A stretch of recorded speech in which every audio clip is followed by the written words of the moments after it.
everybody, welcome back to another foundation review. This one is on one that's getting all kinds of buzz all over the internet. It's the Wet n Wild, I gotta read this, it's quite long for a little bottle, Wet n Wild PhotoFocus Foundation. Oh, not quite that long. Anyway, I have already put it on, I have all my makeup on for the day, and I'm gonna just real quickly tell you what I know about it, and then the plan is to wear it throughout the day and check in at the end of the day. It's early yet, that's why it's still pretty dark, the sun has not fully risen, and let you know my final thoughts. So here's what we know. It's a drugstore foundation. It retails for $5.99. It comes in 20 shades, which is a lot of options. You can find it online at Amazon. You can order it online from Walgreens. I have picked up 2 shades. I have it in the shade Porcelain, which was too light for me. And I have it in the shade Shell Ivory, which is a pretty dead on match. And I do owe you guys a video on how I pick foundations to match me. It's not an exact science, but that'll come. But anyway, so I'm wearing Shell Ivory, and I've been wearing it off and on, more on than off, for the last few weeks actually. So I have my opinion already on it, and I think you guys probably already know. But just for to reiterate, if you're new to my channel or if you've forgotten, I am, as of this month, as of this week, I will be 44 years old. I have dry skin. I occasionally break out with blemishes. I don't know if that's coming up on camera, but it should. There's 2 leftover blemishes on my chin. I really don't have an issue with pores. A little bit here. I never wear a primer. I just moisturize and slap my foundation on top.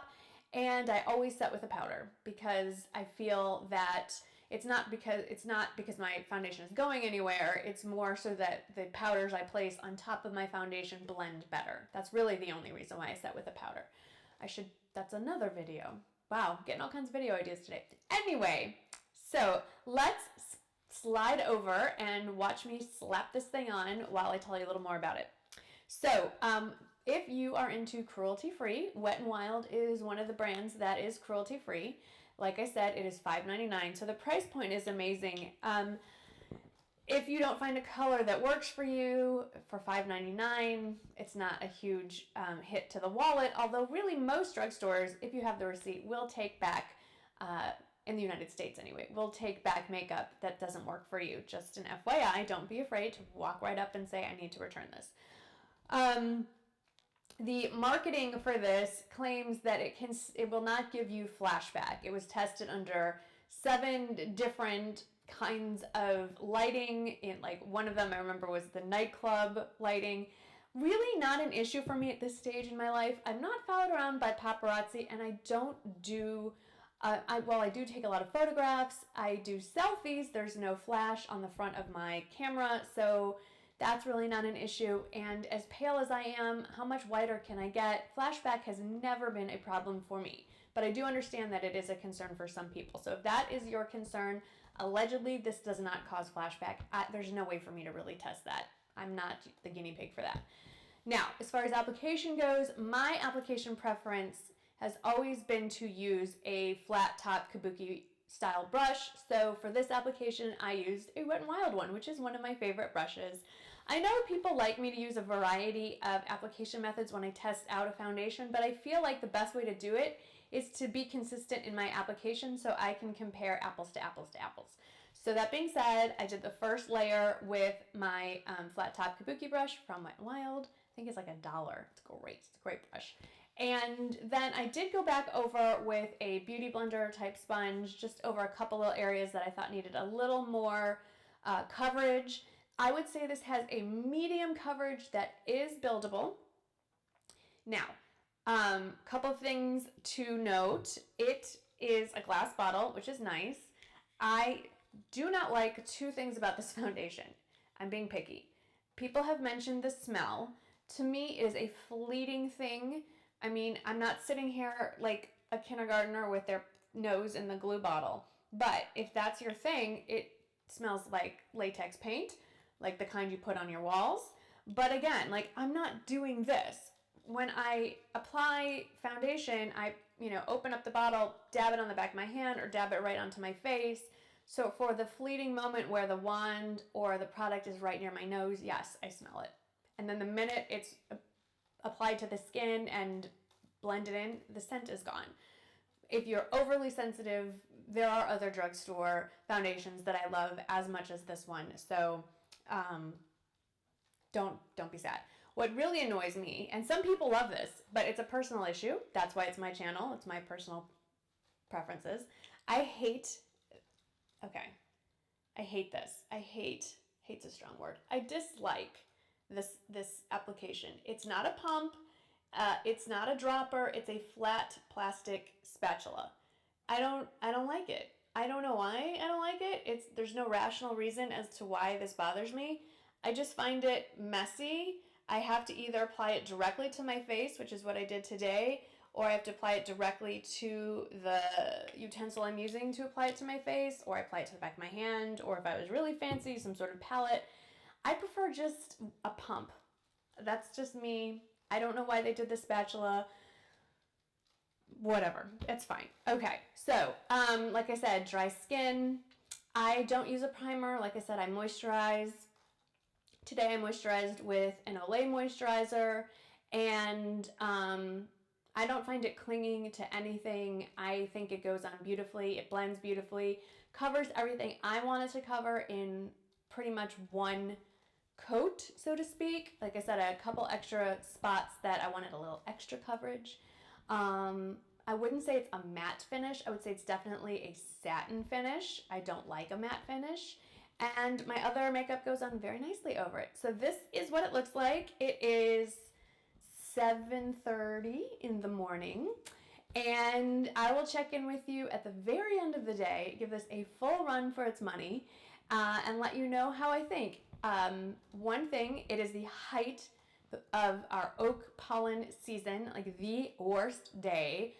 My eyes feel like they're on fire. I have been blowing my nose about every 10 minutes, so we are not going to judge the foundation on how it wears around my nose. That's not fair. Or even around my eyes, because I think I'm going to be doing this. I'm going to try not to. So I just wanted to put that in there. So I'm going to get on with my day, and then I'll check in. So, and give you my final thoughts. See you in about 12 to 14 hours. Hey everybody, I am hunched over here at my kitchen table. It is a little after 8 o'clock, so I've had this on for about 12 and a half hours, and I've put my face through the ringer. High allergy season, and I foolishly thought I would go and sweep up the pollen that's gathered up on our patio that's about this thick, and of course it just pushes it all up into the air. Anyway, this is not a vlog, sorry, but the point is that I feel like I just got hit in the face with, like, I don't know, a telephone book. So my eyes are itchy, and I took 2 important calls that were about an hour and a half each. I had the phone like this for one and the phone like this for the other. I tried switching off. So the point of this story is extreme close-up, so you can see, and I've been doing this, what my face looks like having worn the Wet n Wild PhotoFocus, Photo Finish, whatever it's called, foundation for 12 hours, and, you know, ignore like any of my makeup wearing off. Let's just think about the foundation. And I like it. I think it is a nice foundation. If you factor in the part where it is $5.99, that makes it honestly that much better. You know, the only negative I'd say is it does smell like latex paint, but that is fleeting, and I don't really love the spatula delivery system personally. But overall, it wears very well. It blends nicely. There are a lot of options to choose from as far as skin tone range go, 20 shades. It's a fine foundation. It's not gonna be my go-to favorite from the drugstore. I have another one coming up that I'm gonna review shortly, but I would definitely put it in my top 5, if not higher, top 3 maybe, drugstore foundations. I really like it. I have heard from some people they find it clings to their dry patches. I feel like it does not do that. Like I said, I just use my regular moisturizer underneath. I don't prime. it's been great. So I would definitely recommend it. Give it a thumbs up. It wore well, it doesn't settle in my creases, all that good stuff. So let me know what your experiences have been with the Wet n Wild Focus Foundation. I should have looked that up. It's been kind of a long day. And what you want me to review next, I will tell you. It's the new Maybelline Dream Cushion is what I have my eye on. I love it. But that is just after wearing it twice. So I will put it to the test and tell you more about it after having studied it a little further in the next review. As always, thank you so much for watching. Hope I'm not too loopy. I've got a lot of allergy medication flowing through my veins right now. I appreciate you choosing to spend your time with me, and I will see you in the next video. Thanks for watching. I don't know what that was. Did you step on the dog? He stepped on the dog. Rowdy stepped on the dog. Also, I should say, if you like weird, candid videos like this, don't forget to subscribe and catch the vlogs. Thank you for watching. Have a great whatever's left of your day, night, morning, day, and I'll see you in the next one. Bye-bye.